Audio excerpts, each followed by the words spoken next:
A bow hunter's story. Real life, play-by-play bow hunting for Ontario whitetail deer. Brought to you by Father and Son Hunting. Living our outdoor dream.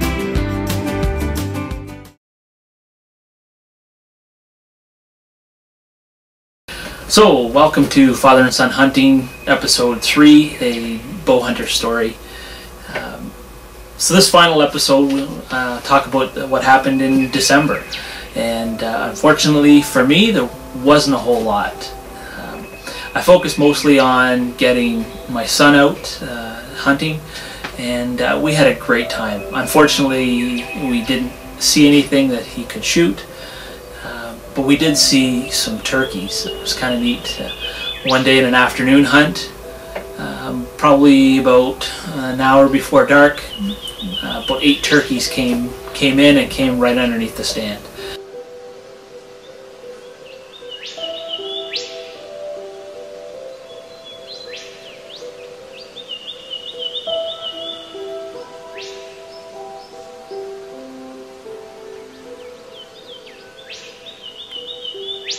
And they obviously knew that it wasn't turkey season, and they were safe, and they walked around us for a while, and they ended up roosting in some trees right above us.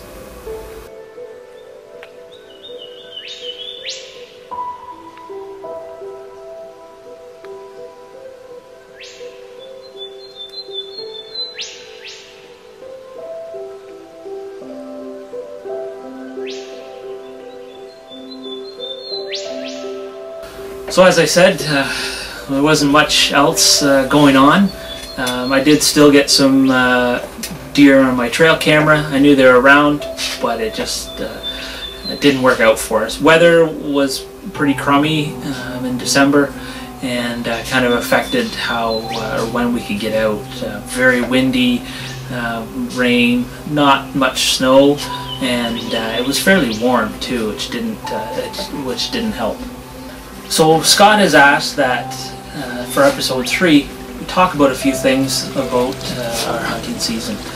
One thing he asked is there anything that we would have changed? Well, you know what? I don't think I would have changed anything. I had a great season. Actually, there is one thing I would have changed, is probably when I missed that buck.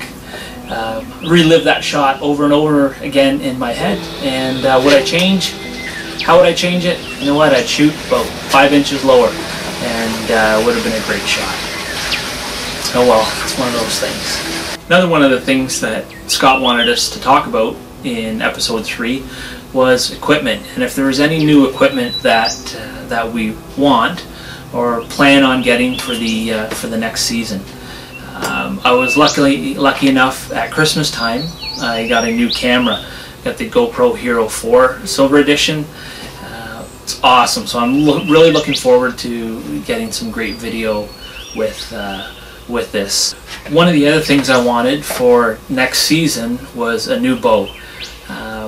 Technology has changed so much. The other day, walked into a bow store, and they had some bows that were on sale.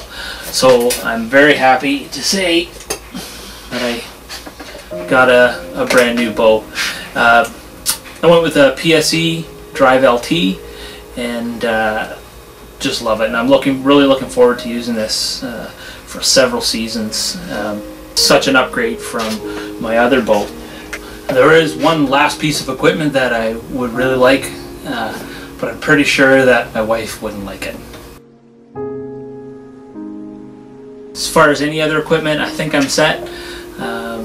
We'll see as the year progresses. Maybe replace a few things, but there isn't anything other than my new bow, my new camera, and I'm really excited about the 2015 season. So I've also been asked to talk a little bit about what tips I would give a person who was just starting out in bow hunting. Probably the #1 thing that I could suggest would be to practice. And practice in all sorts of conditions. Practice with all the clothing that you're going to wear while you hunt. Put on your hunting gear. Put on your hunting hat. If you wear a face mask. If you wear gloves.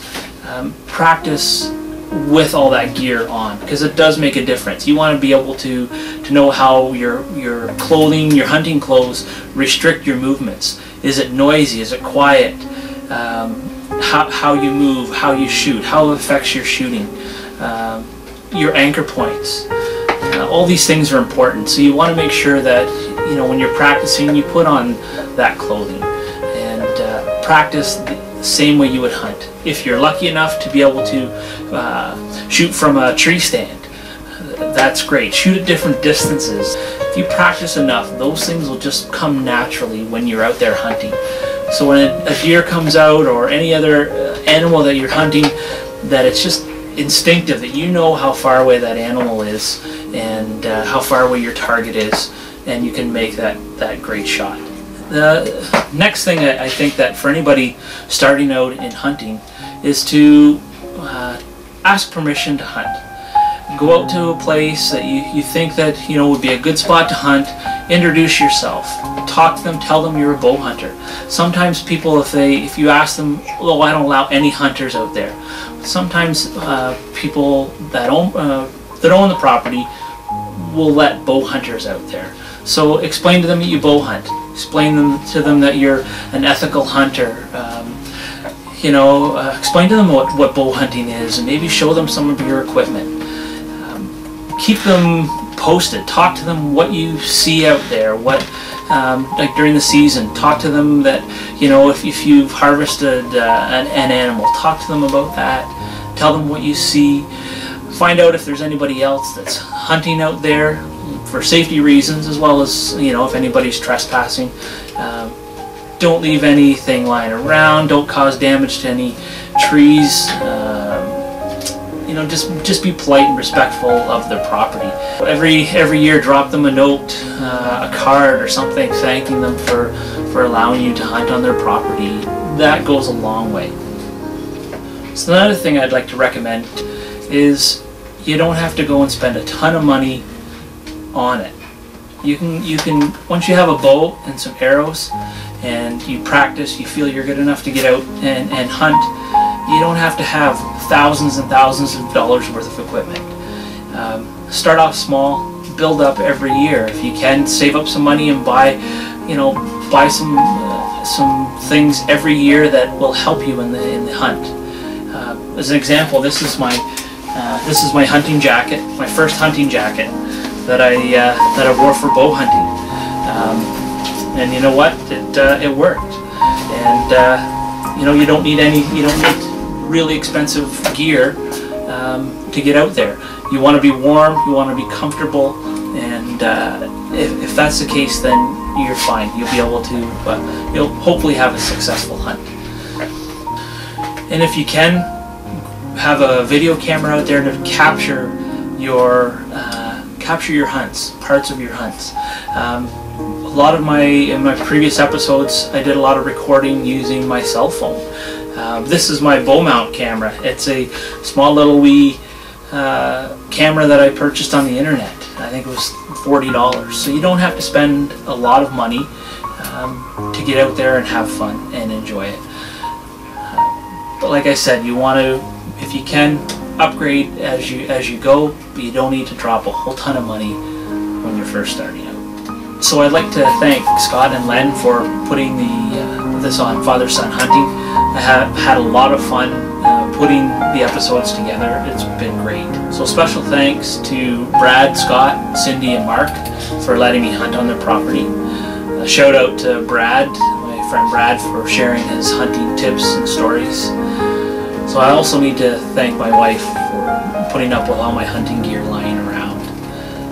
And the early mornings, the running around that she has to do while I'm out hunting. I'm sure she's glad that there's a little break in the hunting season. Right now, that is until turkey season, which is coming up. So until then, take care, have fun.